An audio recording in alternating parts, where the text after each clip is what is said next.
I hear Amanda walk in the door. Instead of heading for the kitchen like she usually does, she makes a beeline to her room.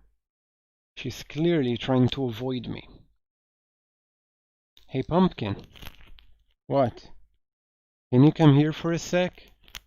There's a moment of silence. Yeah. I wanted to say sorry about last night. I'm just worried about you, kiddo. I get scared when I know something's wrong, and I get even more scared when I feel like I can't do anything about it. So just, whatever it is, and you don't have to tell me if you don't want to, but whatever it is, just know that you have a dad in your corner who wants you to be happy. Honey, you know I'm bad with words, so I was hoping I could speak a language we both understand. I pull a cake out of the refrigerator and place it on the table. Hopefully the frosting has set by now. Ta-da! Dad. It took me a really long time because I ran out of red frosting somewhere around SAD and had to start over. And this is beautiful. It's strawberry. Amanda gives me a big ol' hug. I grab some plates and forks and serve us up some delicious cake. So, it's really stupid. What is? This whole thing. I know I've been really weird lately, and there's just... I don't even know how to explain it. I feel like I might have to make you a chart. I'm listening. Do you want me to take notes? I guess I should start from the top. So you know how Emma R is going to that fancy art school in California, right? Emma R.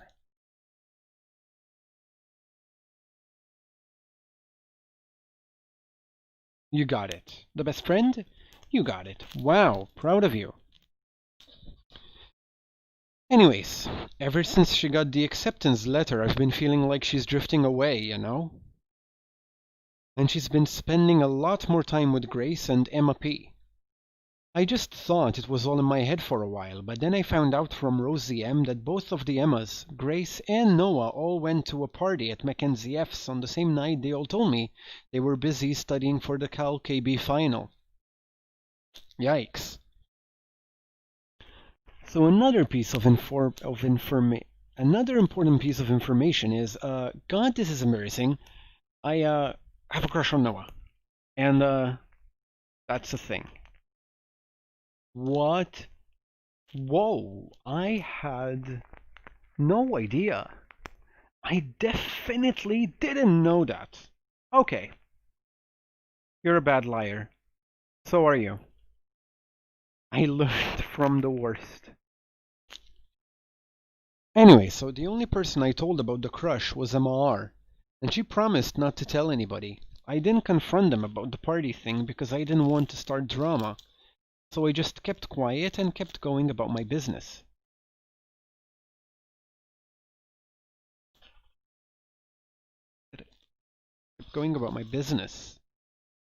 Amanda sighs. And then one day I invite everybody out to get nachos at the mall, and after not texting me back for like 2 hours, even though none of them ever put their phones down for more than 60 seconds, they all say they're busy.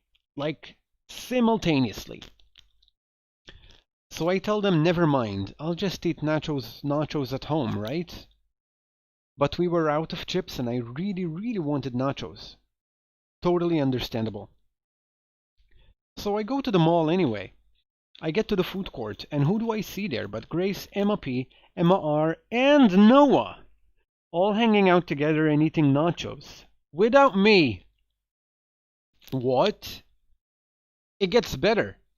I'm standing by the escalators watching them, and I realize that Noah has his arm around Emma R, which is kinda weird, right? But then they kiss. No.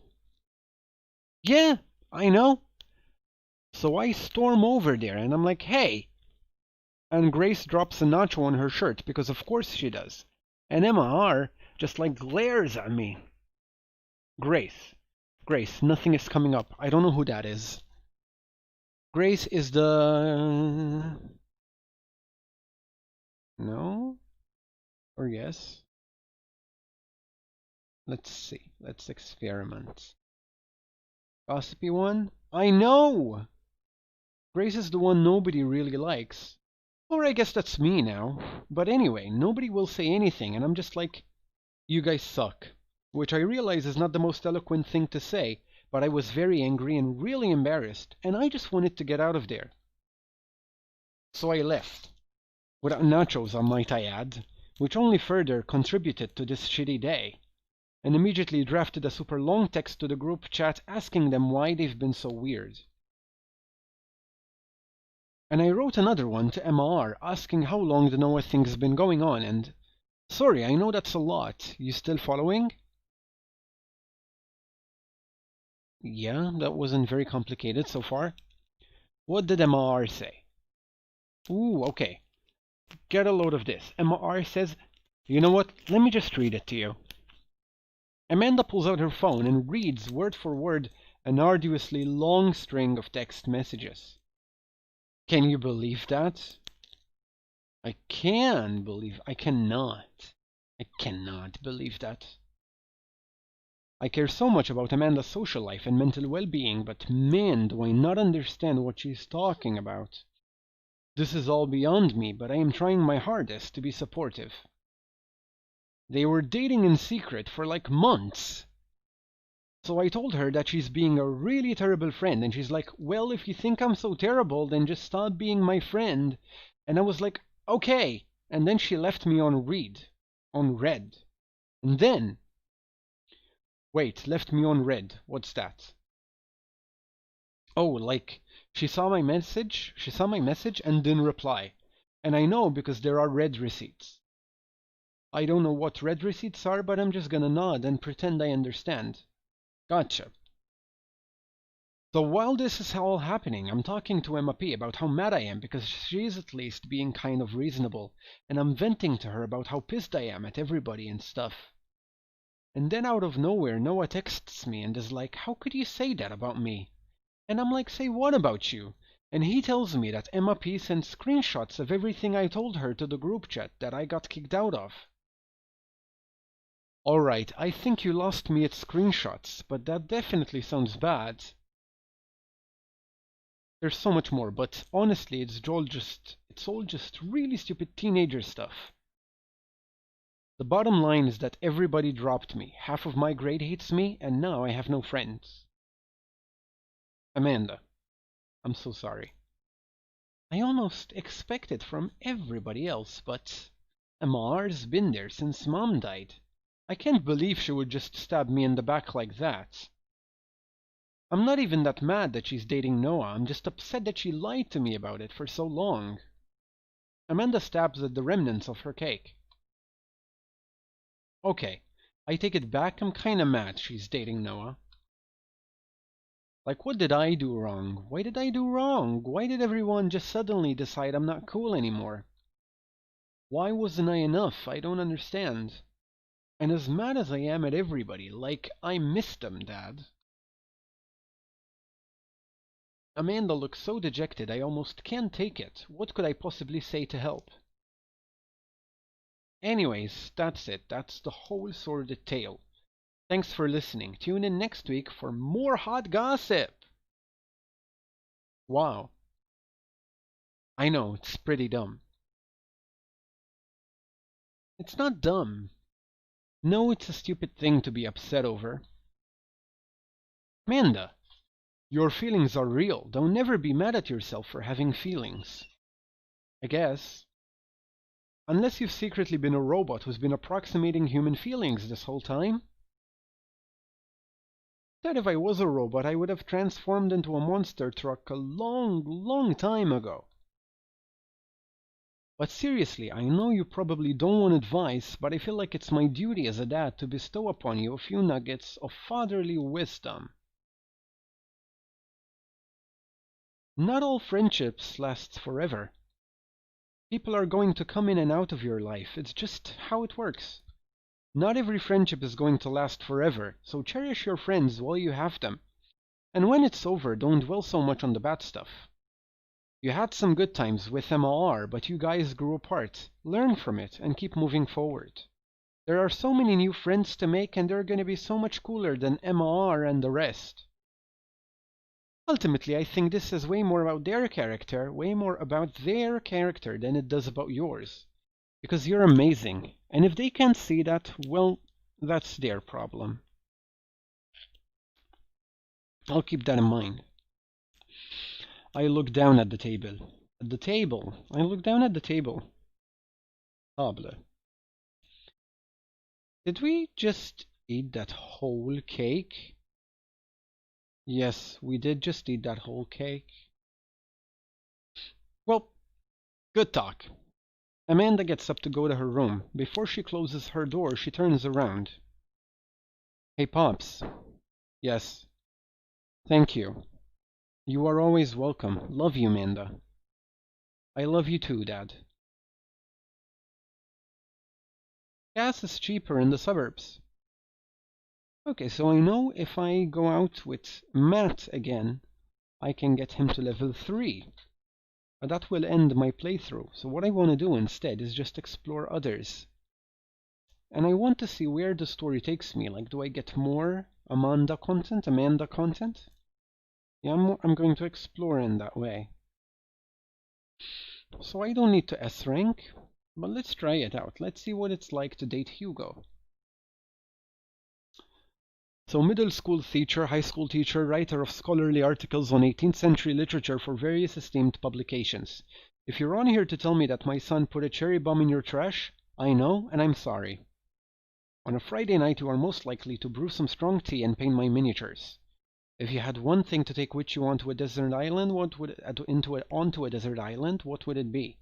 A remembrance of things past by Marcel Proust. What are your turn-ons? Muscles. What did you want to be when you grew up? Movie star.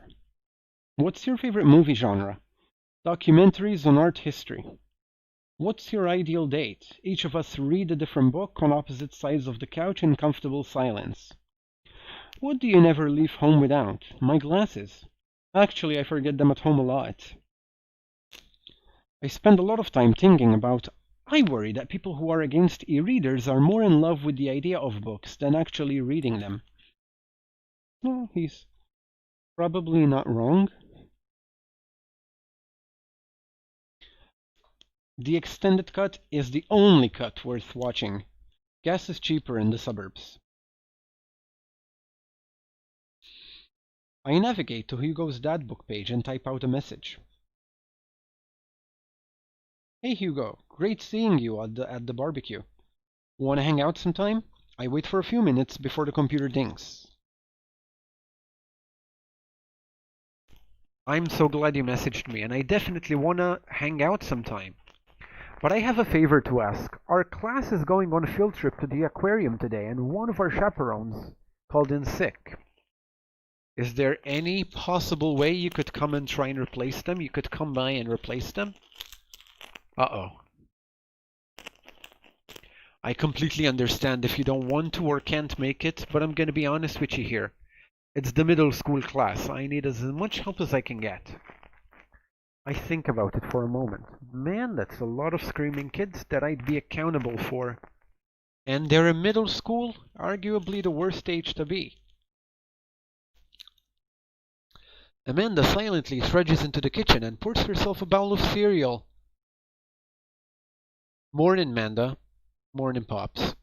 Hey, how is middle school for you? Dead. Bad. But nobody likes middle school. It's 3 years of bad acne, crying, and being generally terrible.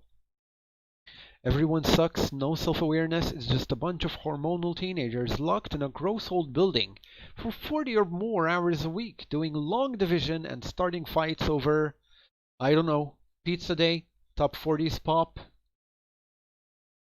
Middle schoolers should be avoided at all costs.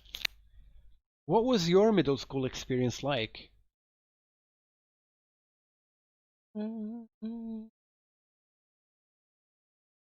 I didn't like it. Let's be relatable.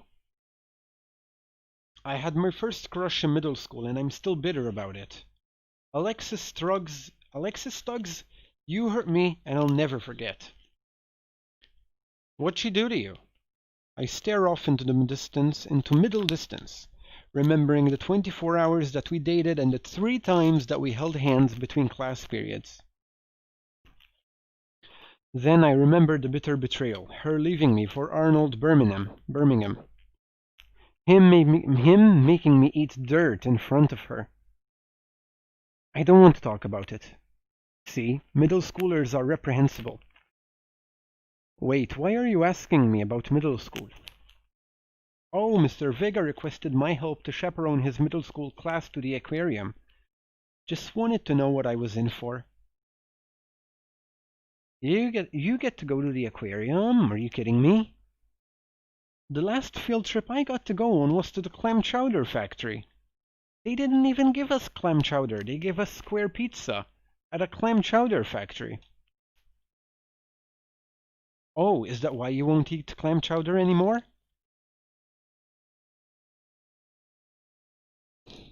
No, it's because Bobby Wellingham threw up in one of the vats of... Yeah, no, it's because Bobby Wellingham threw up in one of the vats of clam chowder, and I'm the only one who saw it happen. Eesh, it haunts me. Right, let's leave that story firmly in the past. Anyway, you should just do it. Mr. Vega sounds like he could really use the help, plus you get to hang out with cool fish. Amanda, I get kind of weird about aquariums. The ocean makes me nervous. What, are you worried that a whale is gonna pop out of the touch tank and swallow you whole? Don't you put fear in my heart. Well, do they have penguins there? Penguins there? Well, do they have penguins there? Yes, they have penguins there. Then it's settled. Penguins outweigh fear of the ocean, fear of ocean. Of course they do. Yes. I sit back down at the computer and let Hugo know that I'm available. He tells me to meet him at the aquarium and gives me the address. I grab my keys and kiss Amanda on the forehead before I head out. I arrive at the aquarium to find that the school buses have beaten me there. Preteens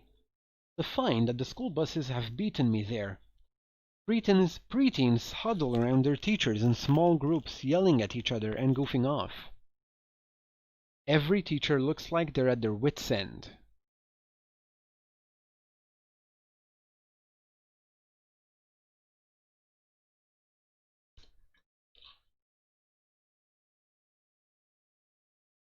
Hugo jogs up to me, looking frazzled. I'm so glad you're here. Hugo! It's been a debacle all morning. We're short-handed and most of the kids won't stop screaming, as I'm sure you know is the case with all middle schoolers. I lived through Amanda at 12, I'm all too familiar. Great, well it's you and me chaperoning a group of 10 kids. They're over here. Hugo walks me over to a gaggle of preteens who are all sitting on the ground playing with their phones. They're not kicking each other like some of the other groups, so we're off to a good start. Can you guys put your phones away? All of the kids look up for a moment to stare at Hugo. Then they go back to texting. At least they're quiet. Too quiet. These guys are up to something. I can feel it. There's no way. They're too busy thinking about not getting food stuck in their braces to pull any stunts. It's middle school, after all. We'll see. The classes start filing into the aquarium, and Hugo hands out massive stapled packets of paper to each kid. These are due at the end of the field trip. Yes, this will be for a grade. No, you can't borrow a pencil. The kids collectively groan and grab the sheets from Hugo. What's in the packet? Honestly, it's just busy work, so that the teachers can have a moment's reprieve. I think one of the questions asked them to sit quietly for 10 minutes to think about the Great Barrier Reef. Teacher hacks. I like that. Wait, I thought you were an English teacher. What does the aquarium have to do with books? We just did a unit on the Old Man and the Sea. Nothing quite like introducing kids to the futile perseverance of the human spirit by making them pet stingrays.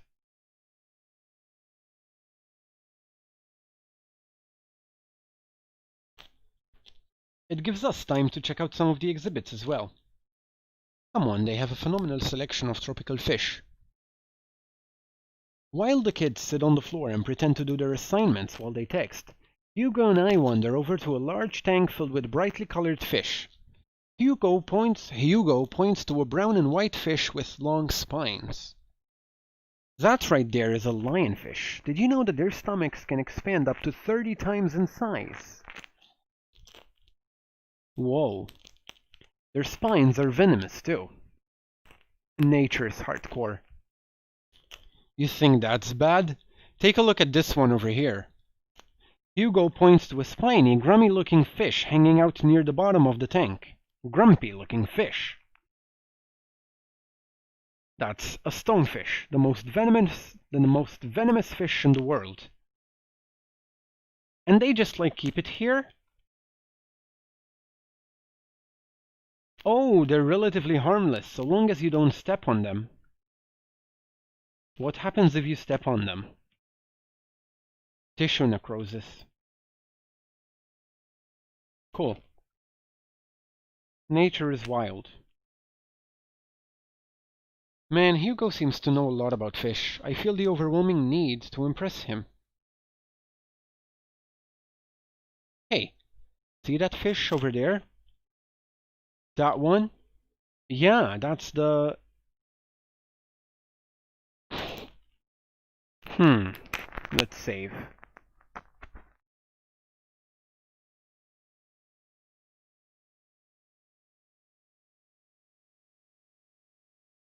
Did you know that? Oh god.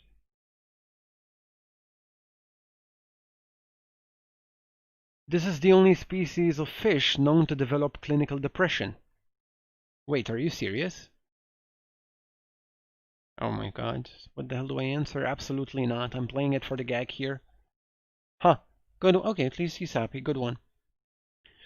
We lead the kids to another room. Sharks, sea turtles, eels, and other marine life swim around in a massive floor-to-ceiling aquarium. The kids begin trying to take selfies with the sharks. Hugo leaves my side to separate two kids who started fighting over a Capri Sun. I walk around the room reading the tiny little blurbs about different fish and swimming inside of the enclosure.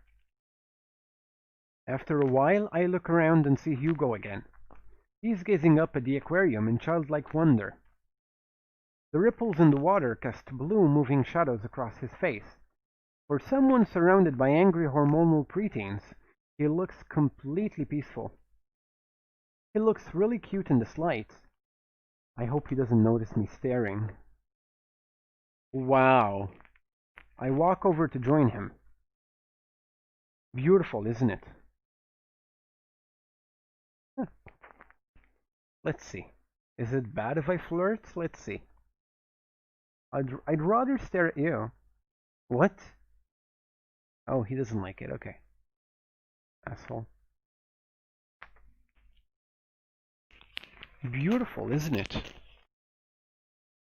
A great many mysteries lie in the ocean.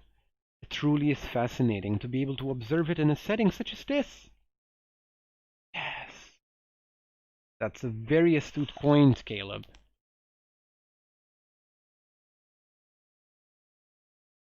Wait, is this on mute?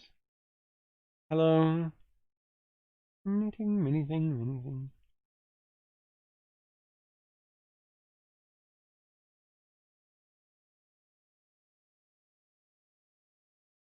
I didn't even realize I'm playing with no sound.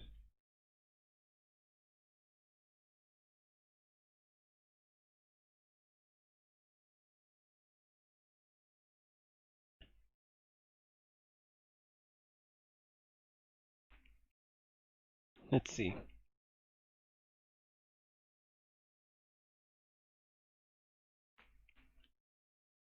Sorry about this. I'm gonna try play a random video and see what happens.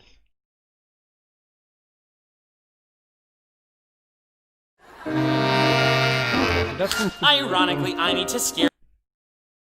Okay, so I don't know what I can do. It's set up fine. I don't know why it's not pulling audio. I'm so sorry. That's a very astute point, Caleb. We stand together for a moment, admiring the wonders of marine life. We eventually make our way to the touch tank room, which seems to be the only thing the kids are actually interested in. The tank is filled with a variety of horseshoe crabs, sea urchins, stingrays, and small fish. I stand around the edges of the tank and keep a wary distance from the sea life. Who knows what kind of nefarious plans these horseshoe crabs have for my well-moisturized hands? Hugo rolls up his sleeve and sticks his hand in the water. Don't you want to pet some rays, Caleb?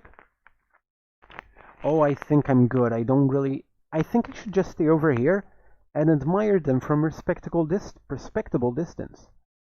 Yeah, it's like they knew COVID was coming. Come on, it'll be fun and informative. Don't make fun of me, but I'm scared to touch them. I get weird when there's no glass separating us. I don't know what any of those things are, but I get the feeling they will probably bite me and my delicious hands if given the chance. Nothing in this tank can hurt you. The stingrays have had their barbs removed. The horseshoe crabs only eat little clams, and the anemones are perfectly safe to touch. Against my better judgment, I approach the tank. Slowly dipping my hand into the cold water, I touch a stingray as it glides past me. See? Not so bad. It feels like fun, slimy leather. Things get a lot less scary when you learn more about them, right? I drive my hand back into the touch tank. Eek. I dive my hand back into the touch tank with a renewed vigor for ocean life.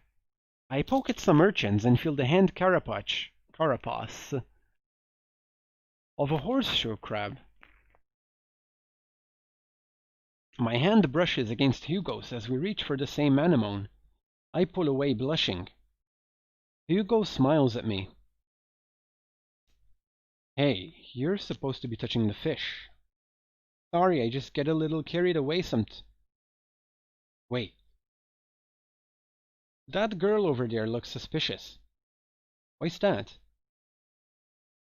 Are backpacks usually that wet? Hold on. Susan! Susan, get back here! Hugo runs after a middle schooler and catches her before she can make it to the exit. Wanna tell me what's in the bag? Textbooks. Wanna tell me what's really in the bag? Susan won't budge. I walk over to Hugo and the girl. I think he might need a bat cup. Look, kid.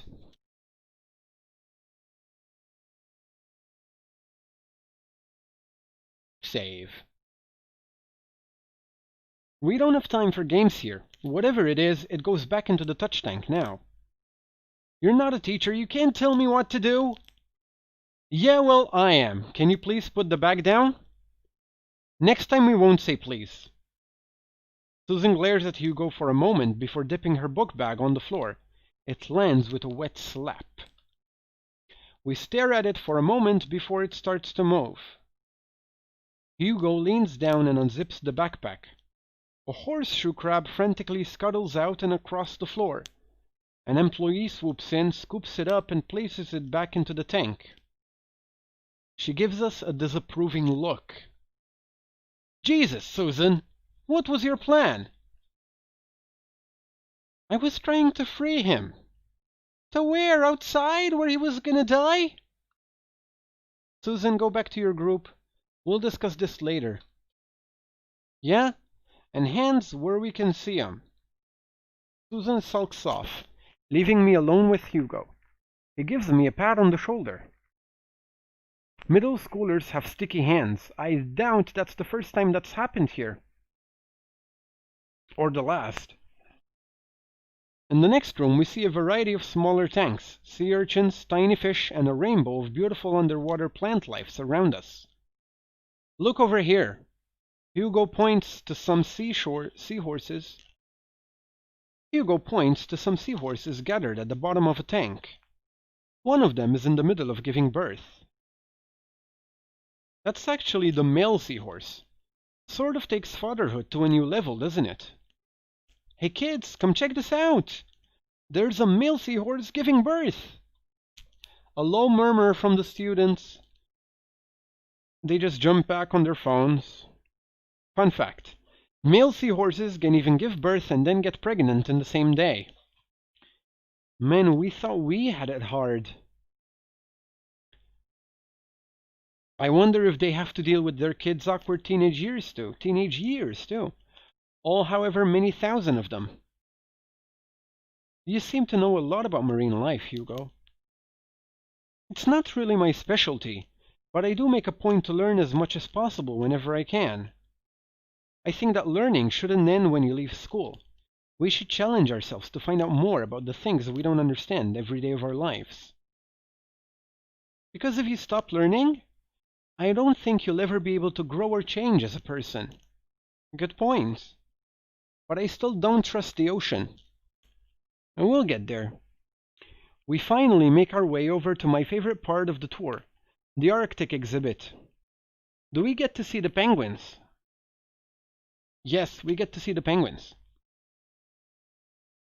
Hell yes. Woo! Penguins. Our group of kids run around the exhibit. They won't stop tapping on the glass of the puffin enclosure, trying to get their attention. They should just wave through a window, you know? Maybe that would work. For at least a few moments, teachers, chaperones, and students alike seem to be having a great time. What was I so worried about? This isn't too bad. Hugo suddenly grabs my arm. Oh my god, there's a student in the penguin enclosure. Wait, just kidding, it's very bad. Is it one of ours? It most certainly is. Molly Henderson, Susan's friend. I look over to the penguins and see a determined-looking kid, crouching behind a rock. She's hiding just out of sight of one of the employees. Over on the side of the enclosure, I see the door to the exhibit ajar.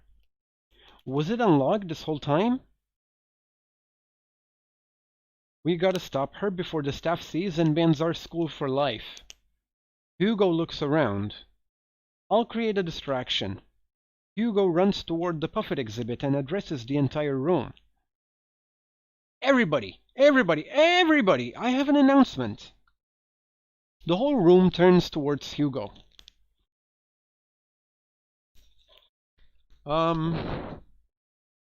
Here's a few facts I bet you didn't know about penguins. Everybody just stares at Hugo, confused. Well, this is my shot. I run into the enclosure and am greeted by a cold blast of air. Psst! Hey! The girl whips around to look at me. Her nose is pink from the cold. You can't be in here! Neither can you! I try to walk over to the girl, but the ground is so icy that I just end up slipping. I catch myself before I hit the ground, but the girl still laughs at me. Contrary to popular belief, penguins are birds. Birds are traditionally known to fly, but penguins cannot. So I can understand some confusion when we're discussing the birdness of penguins. The crowd is still somehow enraptured. Kid, what are you even doing? I'm letting the penguins go. They deserve freedom. Where are they even going to go? They're gonna live in my closet. Look, I just don't even have time to argue about this. I just don't even have time to argue about this. We gotta get out of here. Not until I save a penguin. Little known fact is that penguins only live in cold climates. Is that a little known fact? With some exceptions. So they don't all live in cold climates. If you're splitting hairs here. So they don't all live in cold climates. If you're splitting hairs here. Did I mention that they don't fly? The crowd is starting to lose interest. I'm running out of time. Let's save. Let's see how we're gonna save her. So she seems like a junior, activist. That's what these students seem to be doing. So let's try. Yeah. I think back to the time I released all of the feeder mice from the pet store. It was a disaster. I was 6, but it was a disaster. Molly, life can be cruel. Money. Give me money. I will give you $20 right now if you leave with me. Molly thinks for a second. Okay, well give it to me right now. I reach into my pocket and pull out everything I have, examining each bill. Okay, well, I have $12 and some change. And there's a button here. Is that enough? Pay me the other 8 later and we have a deal.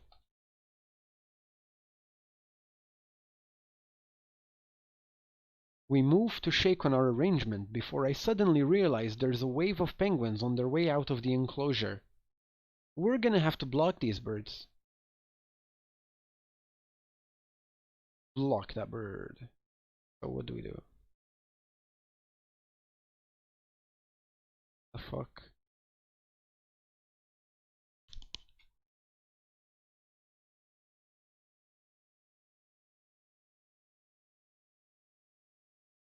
Okay. Okay, that's not too hard.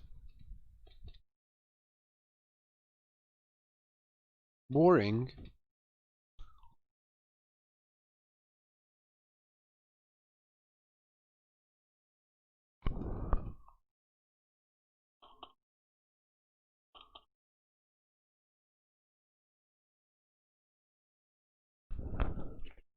Bribe that team. Is this another minigame?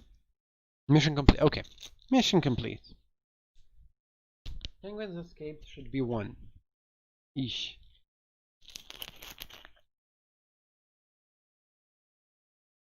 Make sure to sweep under your tent so you don't sleep on rocks.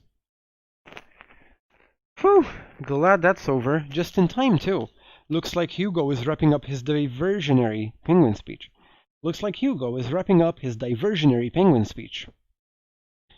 And that's why I think that penguins are one of the best animals in the world. A few people in the audience clap out of a sense of duty.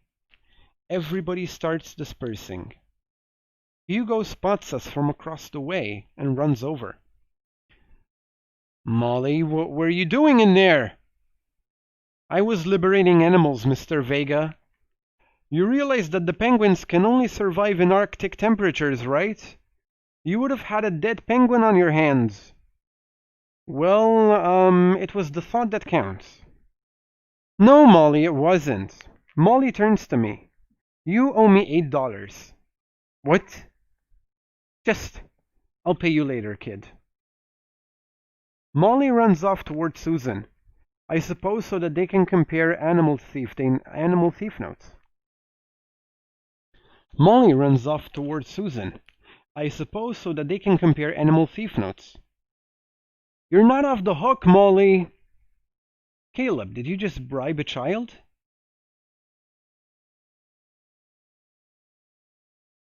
Oh god, he's not happy. It was the only way to get her out of the exhibit. I'm not proud of what I've done. I'm not proud of it either. Or of my Penguin Facts lecture, but at least we got her out. Let's just get through the day and get out of here. With the day finally coming to a close, the whole field trip is ushered through the gift shop, and we make our way back out to the school buses. As we leave the aquarium and the kids load onto the buses, Hugo pulls me aside. Hey Caleb, thank you so much for helping out today. You're a lifesaver. It was no problem. It was actually kind of fun. Let me take you out next time to make it up to you. Do you like cheese boards?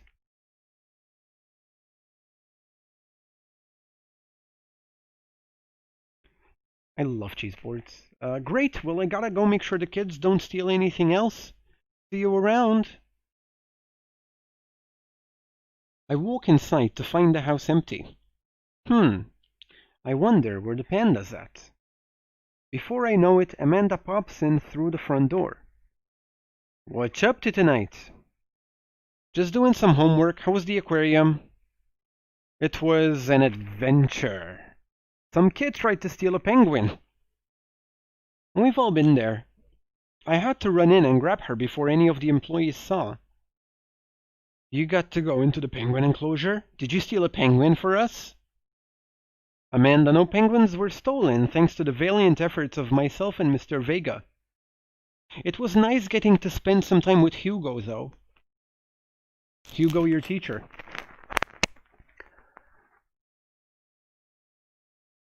I'm surprised he helped complete a covert op. He's usually kind of a what?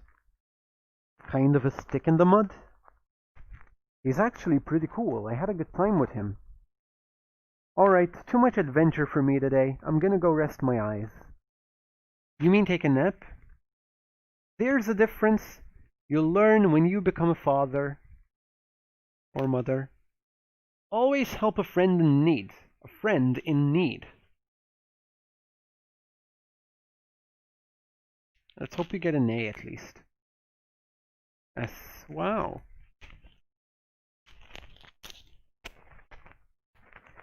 And we got an achievement. Which I can't even read.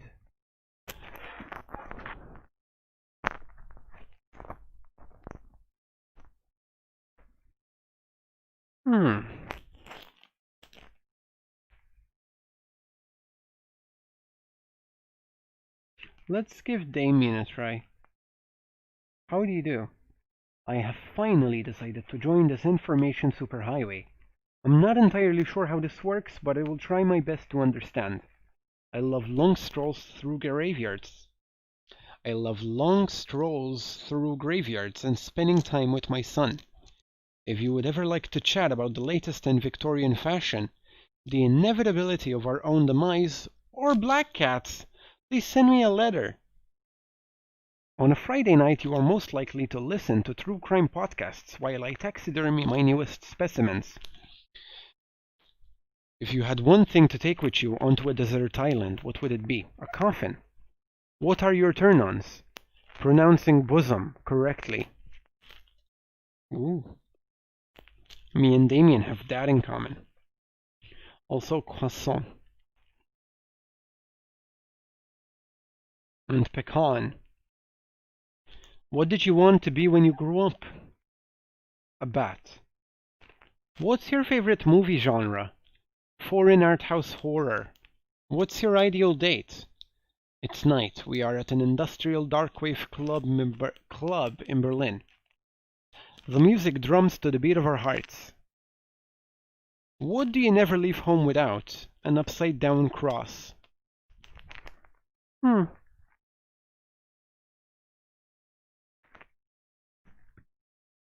Start building credit as early as possible.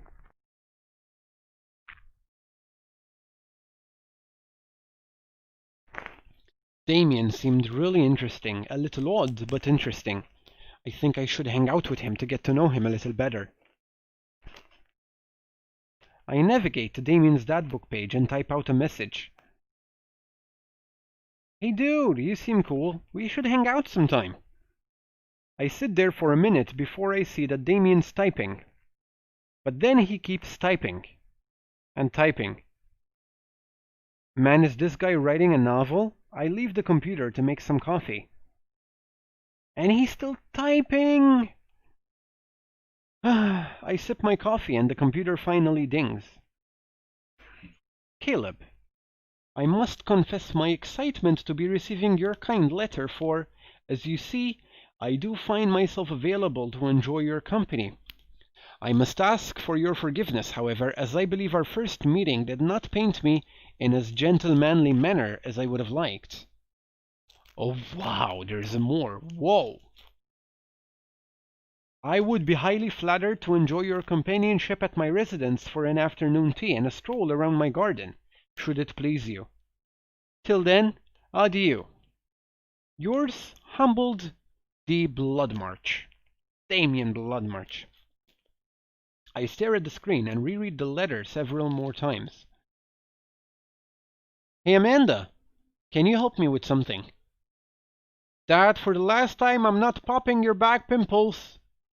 No, can you interpret this for me? I turn the computer to Amanda and she squints at Damien's message. I just don't understand NetSpeak. Like, is this how you kids communicate with each other now? Oh, totally. This is the hot new thing. See, Dad, kids got over seeing LOL and LMAO or whatever and decided that what they needed to do was bring it back to the 1800s. So what do I do? Where's your pen and quill? What? Did you forget to unpack the pen and quill? Dad, how will we address this nobleman in regards to your upcoming debutante ball? Okay, now I know you're messing with me. Father, without a proper chaperone, you'll never end up with a suitor worthy of our land. Or our dowry. Or... So you read Pride and Prejudice for school one time and now you're reciting things you know about it back to me, aren't you? Like the first 5 pages, then I read a review of the movie. Still got a B, though. Well done. Great, so what do I say to Damien? I got this. Amanda reaches over me and types on the keyboard. Sure thing, dude. Regards. Caleb. Amanda hits send and smiles at me. Well, I suppose that's that. I make the short walk over to Damien's house. Well, I guess you can't really call it a house. It's more of a manor, estate. The Gothic architecture looms above the other homes in the cul-de-sac. I walk past a couple of gargoyles guarding the front door and look around for a doorbell. There doesn't seem to be one.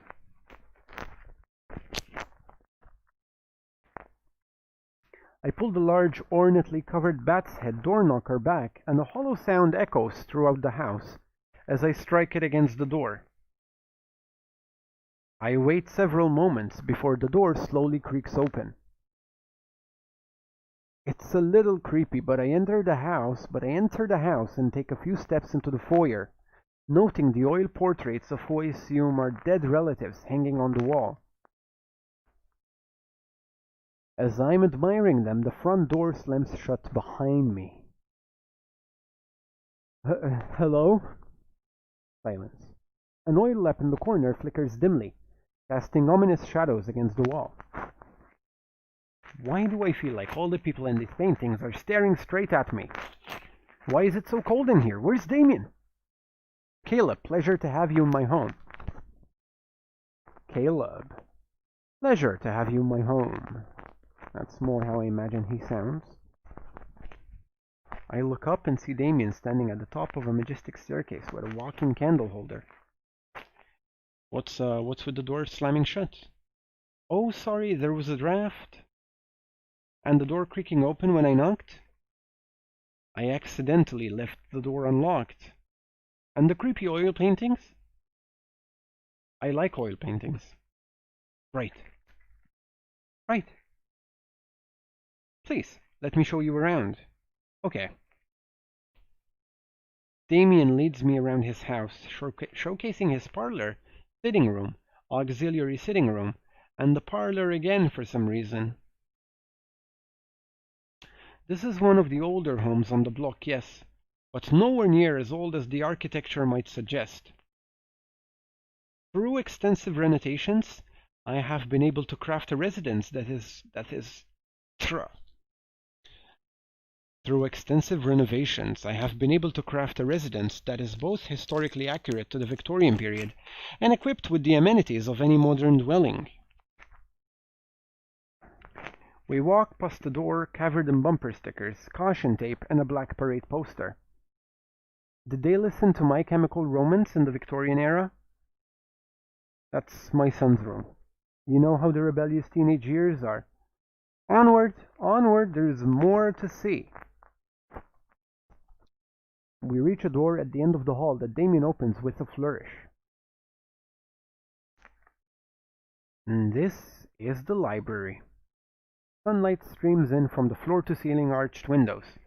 The walls are lined with packed bookshelves, and even more books are scattered over the period-appropriate furniture. Damien is clearly really proud of this room.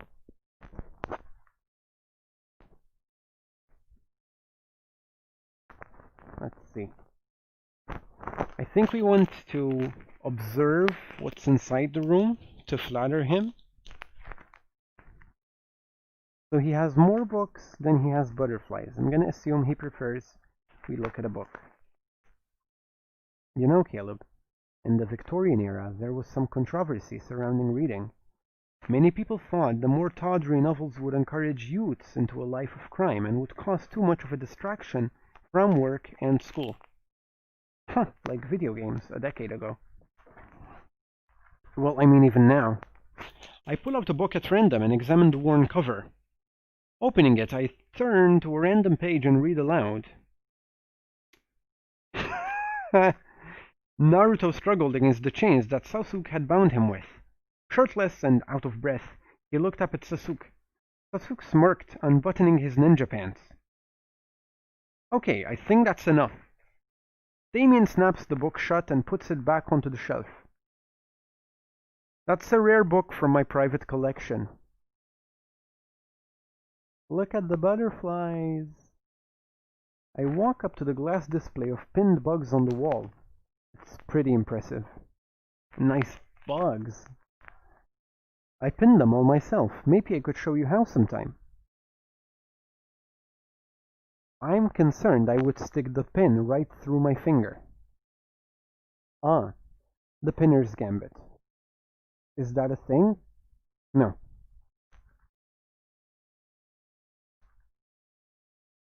Yeah, he's happy. I walk to the window and am greeted by a beautiful view of Damien's backyard. It showcases a beautiful view of the rest of the cul-de-sac. Hey, I can see Craig on his lawn.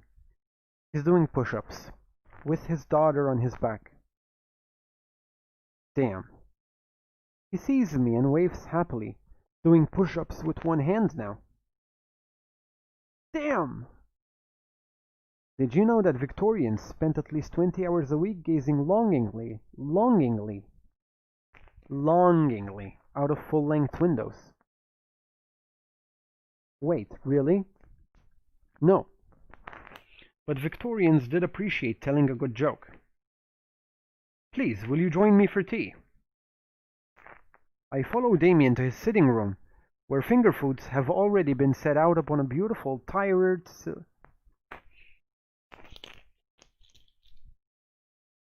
I think I need a break. Excuse me.